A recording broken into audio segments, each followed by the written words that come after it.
Hey, I want to read a quote before we get started tonight. This is from Max Lucado.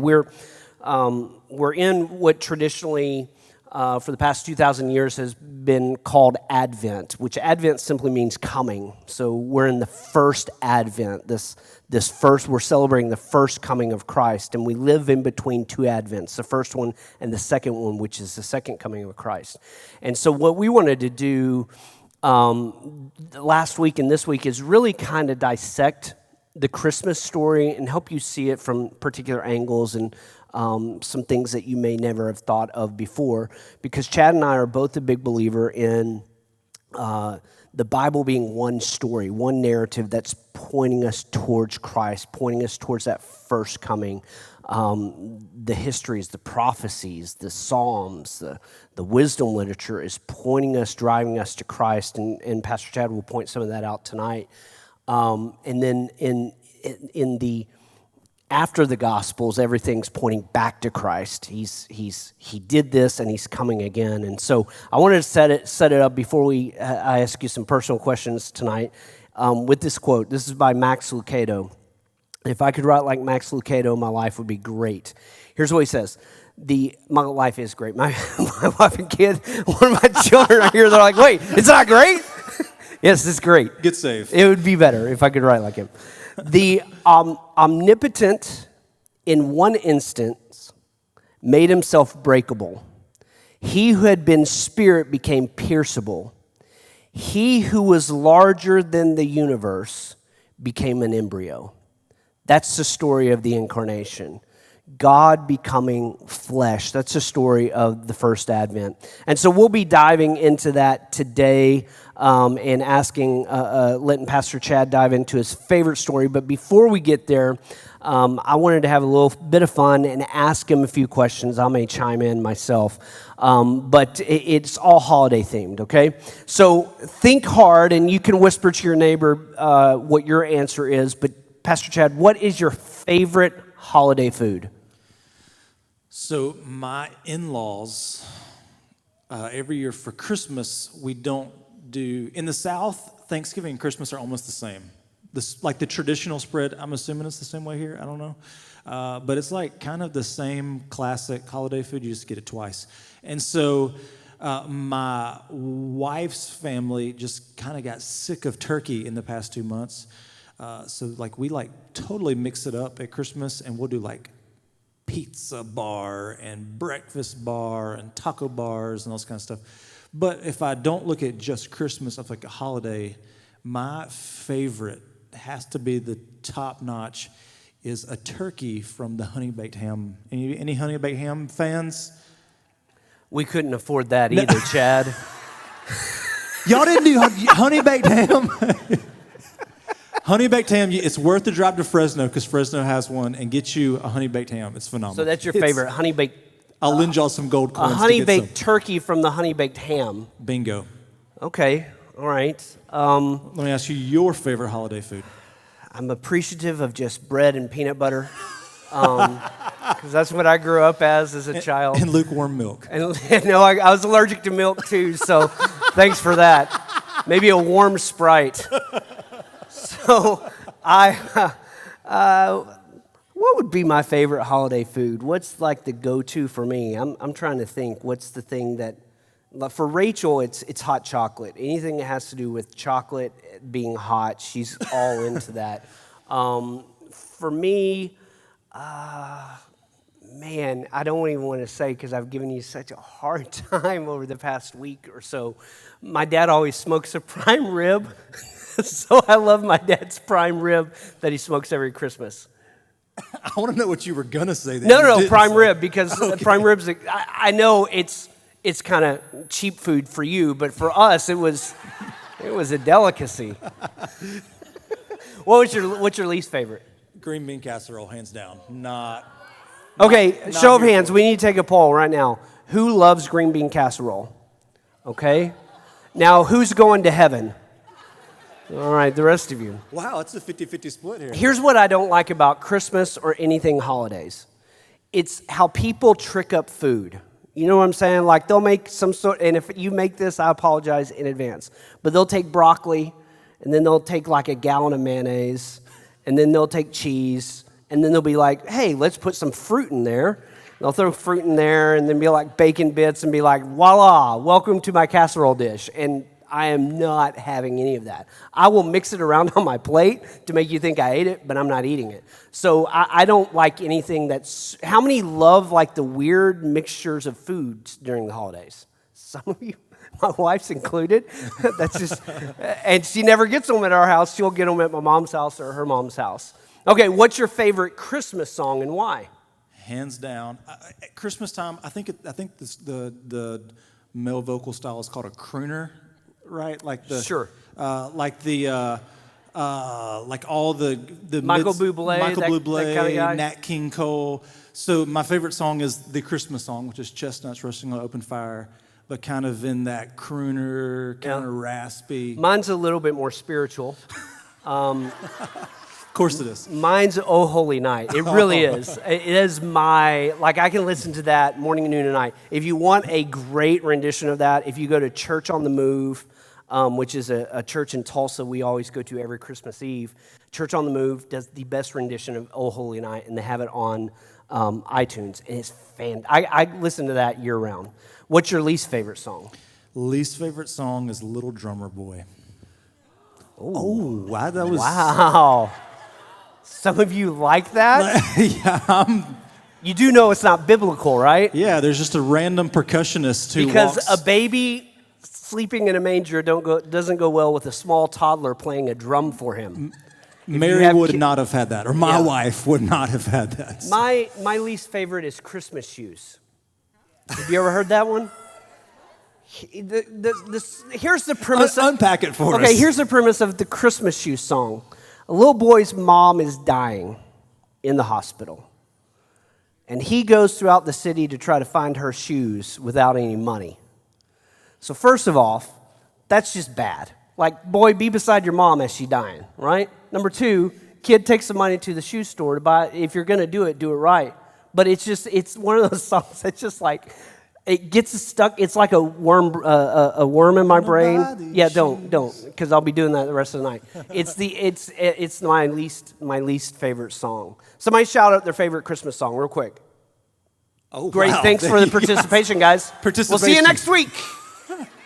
What was it? Mary, did you know? Okay. Silent Night. What's your least favorite? Shout out your least favorite. Grandma got run over by a reindeer. Oh, Santa Baby is a close second for me. Yeah. Ugh. We have a Mariah hater in the room too. Oh. That's a Christmas sin. I think you, Scrooge, and the Grinch hate Mariah. She's a great lip syncer, though. She's great at lip syncing. All right. So we're coming into New Year's, right? It's 7 days after Christmas. So how many in the room set New Year's resolutions? Raise your hand. No? Wow. We have the Okay, optimist one. here. How many, the reason you don't set New Year's resolutions anymore is because you never meet them, and you usually are done with them by the second week of January, yeah? Yep. How many of you are still paying for a gym membership that you signed up for 10 years ago as a New Year's resolution that you never used? Okay, all right. Well, as we're coming into the new year, here's the question. Do you set them? Do you set New Year's resolutions? Do I set them? I thought you said, do I settle? I'm like... Do you sell them too? No, I You don't. set them. Sorry, that was I do not set them. Okay. I'm not the optimist. Are you a goal setter at all? Sometimes. Boys, people are shocked by my probing questions. Like, This sometimes... This is how we talk at lunch. Just pretend we're on a little lunch moment. This is our coffee break for Yeah. the day. I set them, and I usually break them within about 3 days. So Rachel knows that I've bought a number of pieces of gym equipment that never gets used. I've done everything known to man in terms of a diet. If I had known the conversation was going to go here, we were brand new here, and just so you guys, people think that me and Pastor Jason knew each other before we didn't know each other, and so we're pretty new here. And Jason had decided with some of the guys in the church he was going to do a whole 30 diet. Yeah, that lasted like 3 days. The next day, we're at lunch. After church on Sunday, we go down to and eat some rabbit food because he's almost Whole30. And then Monday, we go eat lunch, and he's eating a burger. So I pulled my phone out, and I snapped a picture that I would have loved to put on the screen for you guys. And it was his nice Whole30. Thanks, Chad. Let's move on. Serious question. What do you hope to see in 2023 in life and in the church? What do you think are some things you'd like to see? I actually have a lot of optimism for the church in the new year. There's been a lot of things that we've kind of, since we've been settling in and settling with Pastor Mark and kind of working with teams, that we've been talking about, looking about, and implementing, and it's just been kind of one of those things. Let's just drop this in January. Let's start these things in January. So I think some of the outcomes of some of those projects, number one, groups. Super excited about groups. If you want to be a small group leader and you weren't at our orientation last Sunday, holler at me. I'll get you the information. And I think through groups is going to come our church is going to be more relational. I think it's going to be a good thing for us. We're looking at gearing up even more outreach. I think you probably have even seen that already throughout the fall.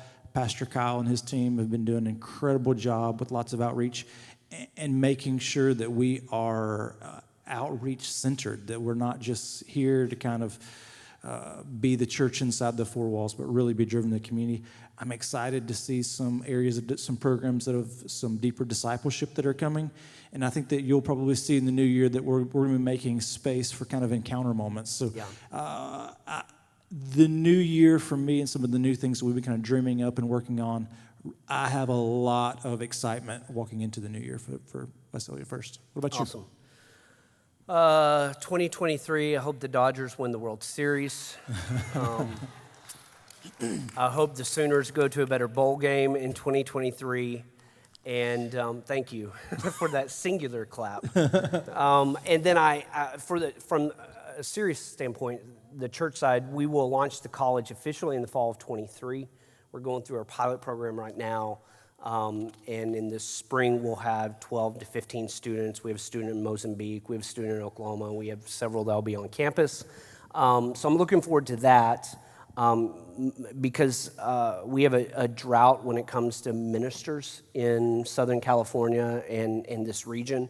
And so we desperately need to create a pipeline of ministers to go out and preach the gospel. That's still our number one job, is to go make disciples as a church. We can do all the wonderful things like reach and those types of things, but if we're not preaching the gospel, if we're not equipping people to preach the gospel, then we failed as a church.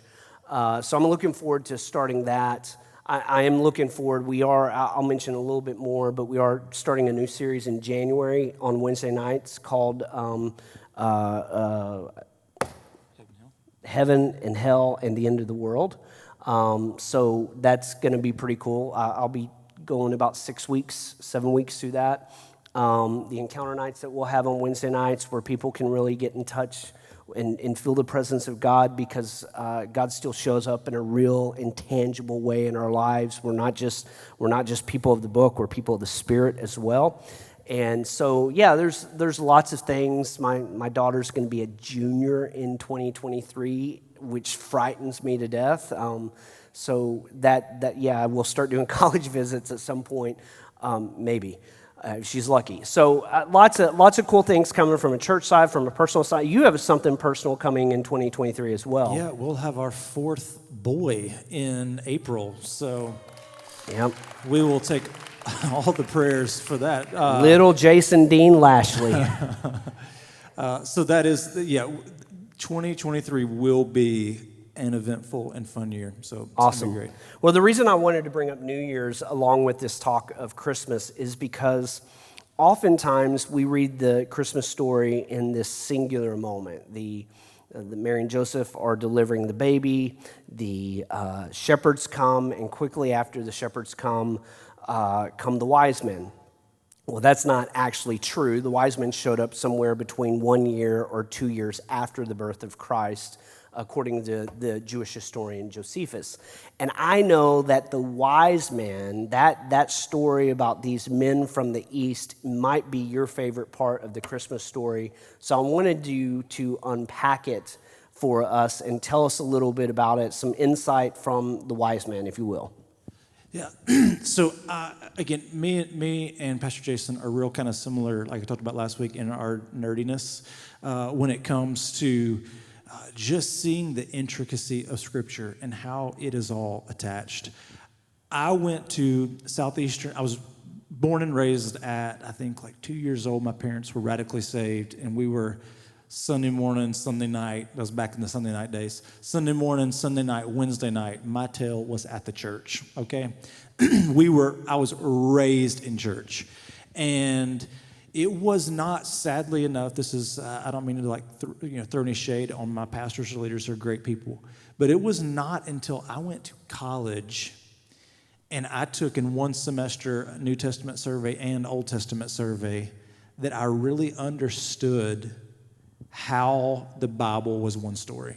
Mm-hmm. And it really even gave me a very strong conviction of being a pastor that we've got to not just be razzle-dazzle preachers, but actually be substantive teachers of God's Word. Because each story as it stands alone, they're beautiful, they're power, there's application that we can pull out. But when we understand the entire story of the Bible as it is connected together, it has all new meaning and all new power and all new truth. And so the story of the Magi, or the wise men, or the three kings, or whatever you may have kind of seen it or heard it in your kind of story that you've maybe heard of, the nativity, like Pastor Jason said, is probably inaccurate. The Magi were not at all actually at the nativity. In fact, there were not three of them. There were three gifts given, but we'll kind of get into this later. There was probably a whole caravan of these people that were there. It was a big deal when the Magi rolled into town.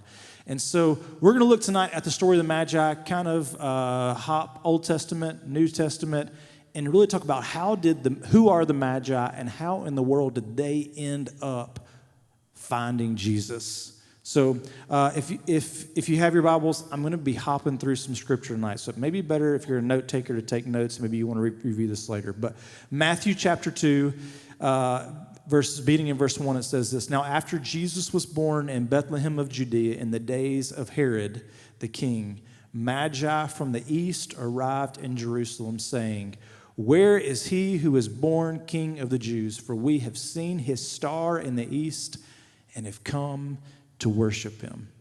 This is like most people when it comes to the Magi, that's it. We may read a little bit further where they brought the gifts of gold, frankincense, and myrrh, and that's about it. But if you really will dive in, and some of this is some extra biblical study, so kind of looking beyond just the Bible and getting into the historic, kind of diving into who were the Magi, what were they about, you really find a really interesting story of who these people, the Magi, were. So historians and scholars believe that the Magi were Persians from Babylon. Which would have been about modern-day Iran, Yep. just Yep. for geography's sake. And so in this ancient world, you had one group of people who were chosen, who were holy, who were set apart. And these were the Israelites. They were God's people. Babylonians represented a very heathen people. They were kind of standing in an absolute kind of opposition of what the nation of Israel were. And so these people, these Magi, they came from the area of Babylon. We're not talking about priests here. We're not talking about necessarily great people. And we'll really have to kind of, as we unpack, how did these Magi end up in the story in Matthew, it's really going to require us going back to the book of Daniel. Matthew, verse 2, lets us know that they got there because they saw something in the sky. They saw a star in the sky. But to really kind of get the whole context, we're going to go back to the book of Daniel. Daniel is about a book of prophet named Daniel, right? And you probably have heard some of the story of Daniel. We'll get to it real quick. But the context of Daniel happens when Daniel, who was a prophet to the nation of Israel, this was a time when the nation of Israel had been conquered and taken over by the nation of Babylon. So Israelites were living in exile outside of the place that they were promised in their homeland. And Daniel, in the middle of this time of exile, is a prophet to the people of Israel. But something really interesting happens, and is that Daniel begins to find favor in the government place that he's set up in. And so if you know the story of Daniel in the lion's den, what actually happens is because Daniel has this ability to interpret dreams and do some kind of miraculous stuff, he's promoted to levels of government authority, and some of these other governors in the area didn't like that a Jew was coming to power. So what do? They write all these rules, and they try to trick the king into killing Daniel, which we know is the story of Daniel and the lion's den. So you guys, if you've been at church for a while, you know the story of Daniel in the lion's den. They throw Daniel in. He's not eaten. The king pulls him out. It's a miracle, Daniel, you survived. And you know what? All the people who tried to trick me to have you killed, I'm going to throw them and their families in the lion's den. And Daniel, you get a promotion. And then we kind of go on through that story, and we don't really realize what his promotion is. We just know that he just finds even more favor. But if you read a little bit further in the book of Daniel, you'll find out what his promotion was to, okay? So Daniel was buds with King Nebuchadnezzar. So King Nebuchadnezzar is gone. His son comes on the throne. And again, remember, we're living in exile in Babylon. The Israelites are not living in Israel. In fact, they've been kind of pillaged and taken over. And so in Daniel chapter 5, the king is now throwing a party, and he's using a lot of the golden goblets and a lot of all of the things that were used in the Hebrew temple, holy artifacts. He's kind of using them to show off and throw a party. And then again, if you've done much Bible study, you know there's a story that in the middle of that, in Daniel chapter 5, something really weird and supernatural happens, right? I'm gonna read maybe 7 verses of scripture for you so you understand what happens. Daniel 5, verse 5 through 12. So they're throwing the party, they're drinking, they're eating on these sacred goblets, and they're kind of defiling them, and then this is what happens. Suddenly, the fingers of a human hand appeared and wrote on the plaster wall near the lampstand of the royal palace. That's weird, right? The king watched the hand as it wrote. His face turned pale, and he was so frightened that his legs became weak and his knees were knocking. The king summoned, these are important here, he summoned enchanters, astrologers, and diviners. Then he said to these wise men of Babylon, whoever reads this writing and tells me what it means will be clothed in purple and will have a gold chain placed around his neck, and he will be made the 3rd highest ruler in the kingdom. Then all the king's wise men came in, but they could not read the writing or could not tell what it meant. And then the king became even more terrified. His face grew pale. His nobles, talking about this same group of men, the enchanters, the astrologers, the wise men, his noblemen, they're all the same, they were all baffled. Then the queen mother, hearing the voices of the king and his nobles, came into the banquet hall. She says this, "May the king live forever, but don't be alarmed, don't look so pale. There is a man in your kingdom who has the spirit of the holy gods in him. And in the time of your father, he was found to have insight and intelligence and wisdom like that of the gods." She's talking about Daniel. "Your father, King Nebuchadnezzar, appointed him chief of the magicians, enchanters, astrologers, and diviners. He did this because Daniel, whom the king called, whatever that name was, Belshazzar, was found to have a keen mind and knowledge and understanding, and also the ability to interpret dreams, explain riddles, and solve difficult problems. Call for Daniel, and he will tell you what the writing means." So why this is really important is we found out that Daniel just didn't get a promotion to governor or get a whole little area to rule. He wasn't just taking up tax money and living a life. He was appointed as chief of the Magi of his day and time. And so this is a really interesting position for a Jewish man to have. Because Jews are set apart, they're holy, they're righteous, and now Daniel is in charge of pagans. And these details, they may be kind of in the weeds. This is the kind of stuff we would talk about, but we'll just talk about it real quick. I'll move on real fast. The Magi were a subsect of the Babylonian culture, and they were called the Chaldeans. They, in this time, were the epicenter and intellect. They were mystical astrologers, and they worked in the ancient world in the time of the Babylonians.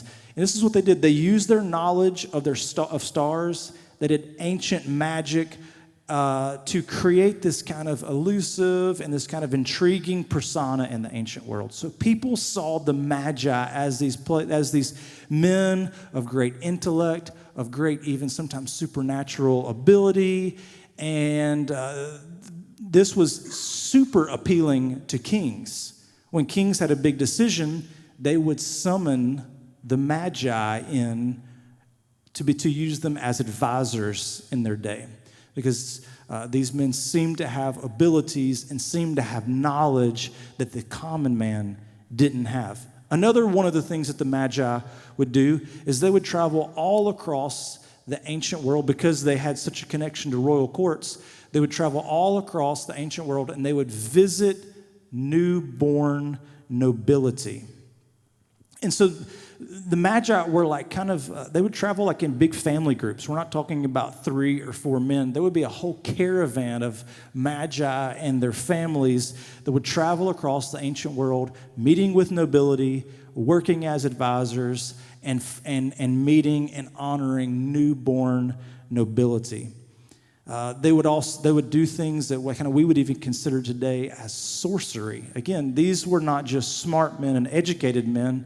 They were doing very pagan things that were in their practice. And here we find Daniel, the prophet, and he is appointed in charge of the pagans. And this is a point I just want to stop real quick and just find a little bit of personal application in tonight, is because what Daniel does in this moment is something that I think we don't often do when we are put in the same place. Because I see a lot of times in church, and I know you've seen this a million times, people want to, God, give me an opportunity, give me a position, give me a job because I need it. Then God gives it to you, and you're surrounded by pagans and people who don't love Jesus the way you do, and you're like, I got to get out. God, get me out of here, rescue me here. I need to be in a place where everyone's holy. And Daniel doesn't take this appointment and despise it. He takes the appointment and sees it as an opportunity to tell these men about not just a single, any everyday, ordinary king, but about a coming king that would come, and he would not just be any king, but he would be the Messiah. And so what's incredible, we kind of learn through history of looking through the lines, is that Daniel begins to teach these pagan men about messianic prophecy. One of these prophecies that undoubtedly he taught them was what's called the star prophecy.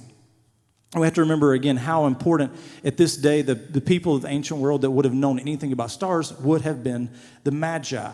And so in Numbers 24:17, there's this prophecy, and it kind of has this dualistic nature because it's talking about the Messiah that would come, but it's also talking about David that would come. And it says this, I shall see him, but not just now. I shall behold him, but not nigh. There shall come a star out of Jacob. A scepter shall rise out of Israel, and shall smite the corners of Moab and destroy all the children out of Sheth.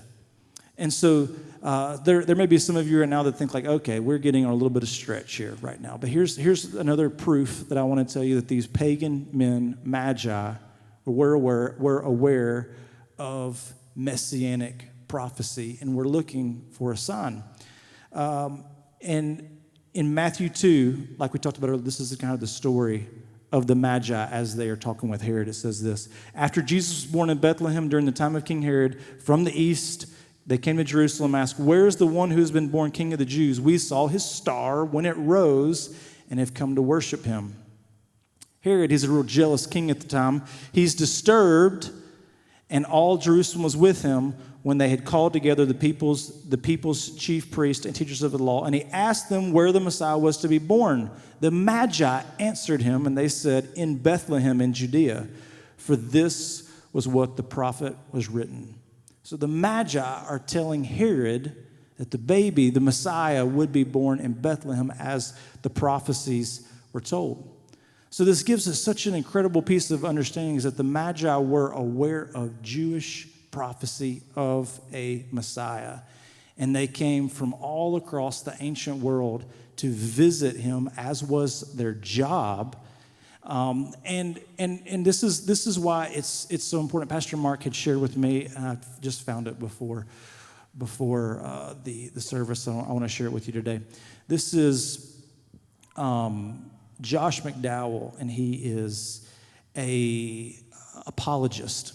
When we talk about just how intricate the story of Jesus is when he comes, Josh McDowell says this: to help us visually comprehend the staggering odds of the probabilities, Stoner proposed that we have to take many silver dollars, lay them across the state of Texas. Pretty big state, right? In doing so, we'll find they would stack up across the state 2 feet deep. But wait, there's more. Now mark off one of the silver dollars and stir up the entire mass of coins. Then blindfold a volunteer and tell them that he can travel as far as he likes across Texas, but he must pick out the one marked silver dollar.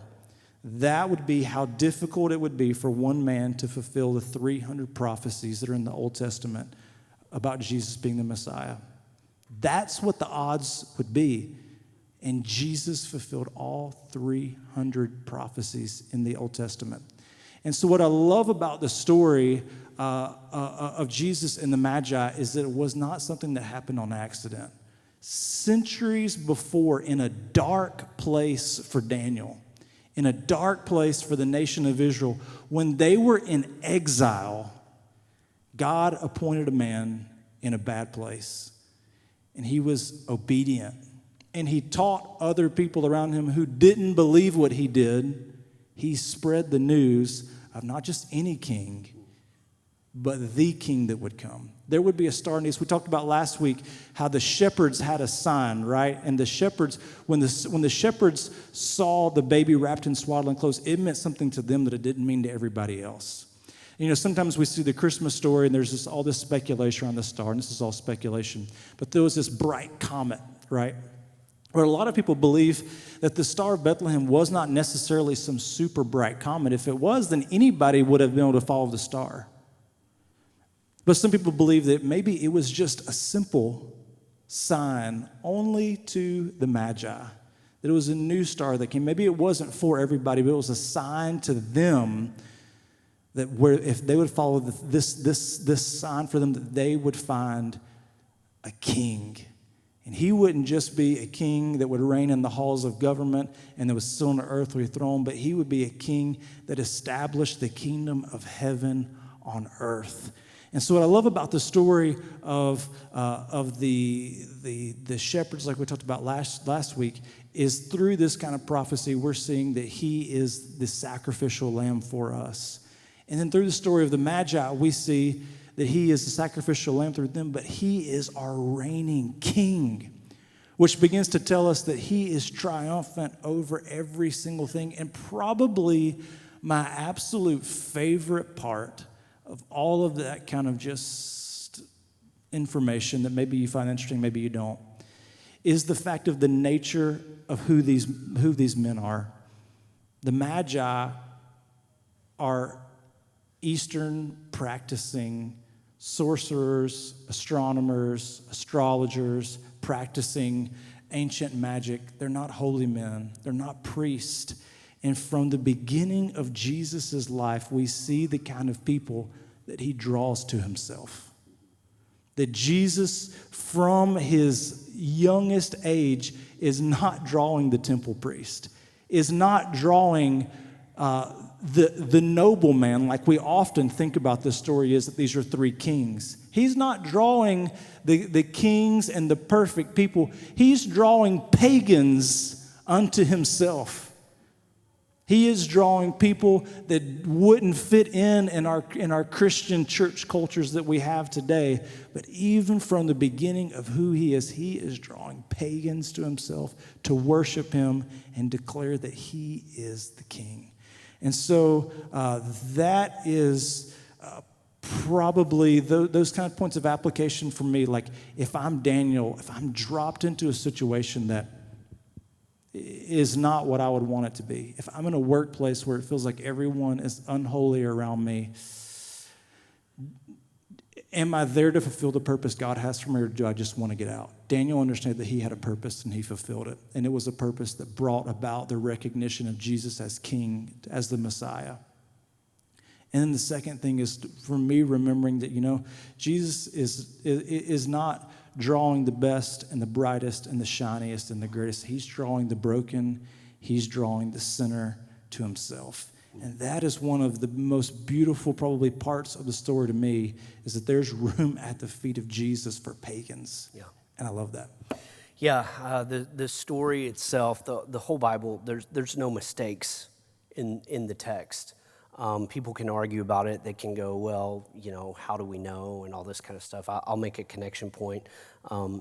Daniel, at the end of the book of Daniel, he uses his favorite moniker for the Messiah is Son of Man. It's actually what Jesus adopts for himself as he's going about teaching and preaching. He claims he is the Son of Man. Luke points that out. So there's no mistakes within the story. Even when the Magi arrive, they bring 3 gifts, right? Gold, frankincense, and myrrh. Well, for us, Westerners in 2022, we don't really think even, how does that have a connection to prove that Jesus is who he says he is? Well, the gold represents royal divinity, a kingship, right? We would probably understand that gold is this kingly idea. So when they bring him this first gift, it's representing something that they see in him. He is going to be a king. But then they also bring frankincense. Well, what's frankincense? Frankincense is a sacred oil that they would often use in temple rituals and celebrations. And the Magi didn't realize that they were laying at the feet of Jesus a spice or a fragrance that only the chief priest would use in temple dedications. So who is Jesus? Jesus is our king. Jesus is our priest. And then they bring him myrrh. I don't know what myrrh is, but I've never smelled it. Unless you have essential oils, I would have no clue what it'd smell like. But myrrh was a fragrance that they would use during childbirth. It was a healing agent of some sorts. It actually numbed the pain. They'd put it on the baby. They'd put it on the mother. It would be a pain relief. As a matter of fact, when Nicodemus goes to bury Jesus after the cross, he puts myrrh all over his body as a salve. So Jesus actually refuses myrrh on the cross, and because he didn't want it to take away the pain. In other words, he became the personification of myrrh for us while he resisted it. So here's the idea. When the Magi bring these 3 gifts, they're saying that, in short, the gold means that Jesus is the king, the frankincense is that he is the priest, and the myrrh is he is our healing and our salvation. There's no accidents in the Bible. There's none. As a matter of fact, I've been doing this thing for 20 plus years, and the more I study and the more I dig into it, the more I try to see if there's loopholes or if there's accidents, the more I'm convinced that the text that we have was divinely inspired by God for our salvation, because it points to one man who overcame death, hell, and the grave, and that's Jesus. And again, if we are so confident in this first advent, this first coming, how much more, if Jesus overcame death, hell, and the grave, how much more should we be confident in his second advent, in his second coming, in his return? We should have all the faith in the world. It is what we place our hope in. So that is how we're going to wrap up tonight. We will actually talk. I'll interrupt Go you ahead. there. And I think that the confidence we have in a second coming should determine how we live now. Yeah. I think sometimes we live as though we don't believe about the second advent. Right. And all the intricacies, all of the fulfillment of prophecies, all the things that Jesus did to prove to us that he fulfilled the first advent, it does give us confidence in the second advent, which should propel us to live with a certain expectation of that second coming. Yeah. And so, yeah, I just think that expectation, that hope of looking forward to, we should live in expectation. The way that we share the gospel and the good news with others, the way that we live our lives, the way that we have our resources, they should all line up with our expectation of the second coming of Jesus. Yeah, our faith is both in the past, what he has done, in the present, what he is doing, and in the future, what he will do. It goes in line with what the Hebrew author says. Jesus is the same today, yesterday, and forever. In other words, his promises are true back then, they are true now, and they will be true forever. So we have this great confidence. This is what the early apostles clung to as they were being martyred and as they were being tortured and as they were being persecuted.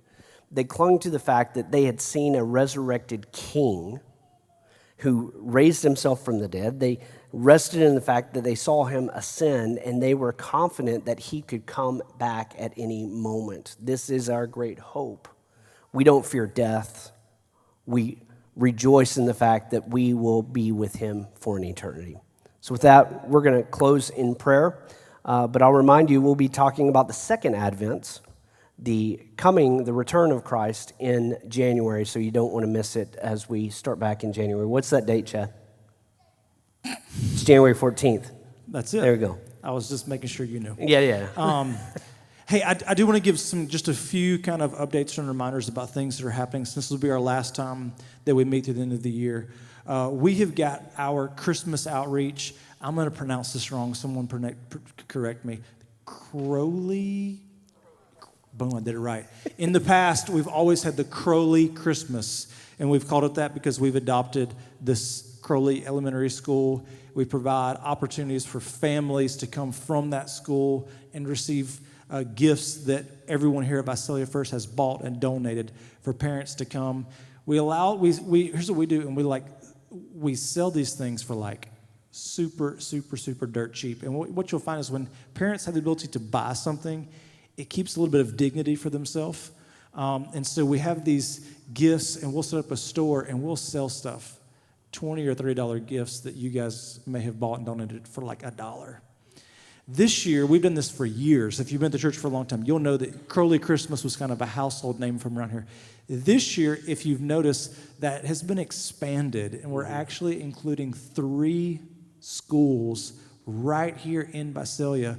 So the name this year is called Christmas Compassion, but it's the same thing that we've always done with Crowley Christmas. I just want to remind you that I was kind of blown away when we were in the office and the announcement was made, this Sunday's the last Sunday. I was like, oh, wow, that is coming up really fast. So I want to remind you guys, I'd love for you to be a part of that Christmas Compassion outreach. But this Sunday is the final Sunday to bring those gifts. So the way that works is there's some information at the resource desk on your way out. You can get some more information about this Christmas outreach. So please help us be just another wave of blessing to our community. I got time. I'll share the story. You guys know Bethel Church in Redding, right? Have you guys heard of that? I read an article from a secular paper about Bethel, and they said this: love or like or disregard their theology. There was a secular article that said, I don't go to church, I don't believe in Jesus, but Redding would be a worse place if Bethel wasn't here. And they went on to highlight all the ways that their church loves and honors their community. And I think that would be so phenomenal if that were said of Visalia First. If Visalia First, if something happened to that church, our community would feel the impact, the love that church resonates to everyone around it. That should be so significant for us. So I really want to encourage you, be a part of this outreach. And then just so you're aware, as we kind of go through the rest of the year, Christmas Eve service is going to be a really beautiful night of worship. Pastor Medee and the team are doing it. Will be 5 o'clock here. So we'll try to put it kind of early in the evening. If you've got Christmas plans with your family on Christmas Eve, we'd love for you to join us here for about an hour and then go home. We think it's going to be a major blessing to your Christmas celebrations. Then Christmas morning is on a Sunday. There'll be one service at 10 a.m. So just a few things that are coming up to the end of the year I want you to be aware of and plugged into. That's great. January 11th we'll be back, not January 14th. January 11th. I misread it, so I corrected you, and I apologize for correcting you wrongly. So January 11th, be back here and bring some people with you. Let me pray with you, and you can go get your kids. Father, thank you for your word. Thank you that it is so clearly evident how much you love humanity, that from the beginning of time, you put a plan in motion to save us, to rescue us, to redeem us. Father, don't let us forget that in the busyness of this holiday season. Don't let us forget it as we're opening up gifts and seeing family. Let us be mindful that you love us so much that you are willing to die. So, Father, we thank you for what you've done for us, and we thank you for your word.